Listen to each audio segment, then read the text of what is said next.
From Ragnarok to Lost Colony, we've got a lot of new creatures and content in the last update, including the Bison. But is the Bison any good?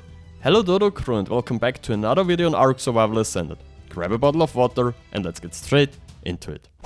Currently, you can find the Bison only on Ragnarok, meaning you cannot tame it on any other map. They spawn in grasslands on the new islands around the central map.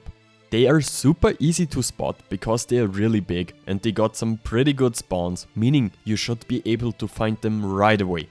However, for some players, they are somewhat rare right now because some players have trouble spawning the Bison. But with a gene scanner and a decent flyer, you can still find one. If you're playing on single player, you should either go for a meat run or do a creature reset. Taming them is pretty easy, somewhat funny and overall they're super useful, but more on that later. These are the regions where I found bisons. For those who do not want to search for a bison, I've put the spawn commands in the video description, just fill in the level you want and you're good to go. On a side note, as of I'm editing this, I'm at about 4k subs. If you could sub to help me reaching my goal of 10k subs by the end of the year, I would greatly appreciate it. Taming a bison takes a bit of preparation, because they deal a ton of damage and they can get pretty aggressive as soon as you try to tame their mates. But it's pretty straightforward once you get the hang of it. Bisons are an easy knockout tame and can be fed with berries, vegetables, algae or superior kibble. To tame a bison, I recommend building a trap, as otherwise it can quickly become a bit unpleasant when the whole herd tries to attack you. The bison brings a few new abilities to the game. The abilities the bison has depend on its gender, so it makes sense to get several bisons to be able to use all abilities. Both genders can raise or lower their heads by clicking the C button. Depending on which position the head is in, the special attack has different effects. If the head is lowered and the right mouse button is clicked, the bison flings the opponent into the air in front of it. If the head is raised, the bison jumps towards the opponent and does additional damage. Both attacks can be charged by sprinting with the bison, causing additional damage and throwing the creature further away.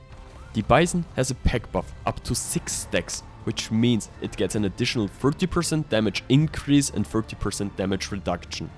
After you have bred a bison and the babies are born, you can milk the females every 15 minutes. This milk is essentially the same as wyvern milk, meaning you can use it to feed baby bisons and wyverns. However, be aware that the milk has a spoil time of 30 minutes. So it doesn't stay fresh for long and needs to be used quickly. When consumed by a player, the milk increases the duration of other food effects. For example, if you eat a shadow steak or a focal chili and then drink some bison milk, it will double the duration of the effect. It cannot be stored in a fridge, which makes long-term storage difficult, but since milk is easy to get on demand, it's not a major issue. There's a trick to massively increase the spoilage time of milk and store it in a safe place. If you want to know how to do this, stay until the end of the video. No, you cannot milk the males, you filthy bob. Overall, male bisons tend to deal slightly more damage as compensation, which makes them useful in some new roles, but more on that later. The bison has 3 main roles in my opinion. Having a few bisons at home in the base always makes sense from now on. The fact that you no longer have to knock out wyvern to get milk, but simply have to breed a new bison baby is pretty strong.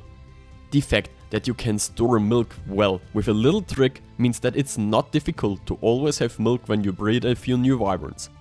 As a player, it's quite clear that you can make good use of the milk buff either when you have a big crafting session in which you craft your blueprints and can therefore make better use of the time from the focal chili, or to extend the buff of your shadow steak or battle tart in defense in PvP so that you don't need so much of it.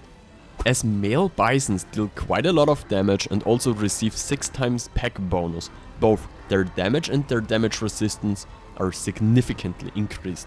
If you then take a few female bisons into the boss arena with you, they will deal around 60% more damage and receive 60% less damage, even without a UT. If you combine them with a UT or a Dinotherium, the buff increases to around 85% both in terms of damage dealt and the damage reduction. As bisons are herbivores, they also take less fire damage from the dragon. If you also give them a few cakes, they can shred the dragon almost effortlessly, which could make the bison a top contender for the dragon boss fight. You can increase the time milk needs to spoil by giving one of your creatures a card. Then you only need a tag froth and a running tag generator. If you now drop the milk on the card with the function drop all, then the milk is transferred from the card into the tag trough, and the spoil time increases to 2 days. Which means Wyvern raising from now on is super easy.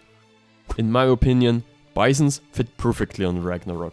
The map and the Bison looks good, and they spawn in the right regions.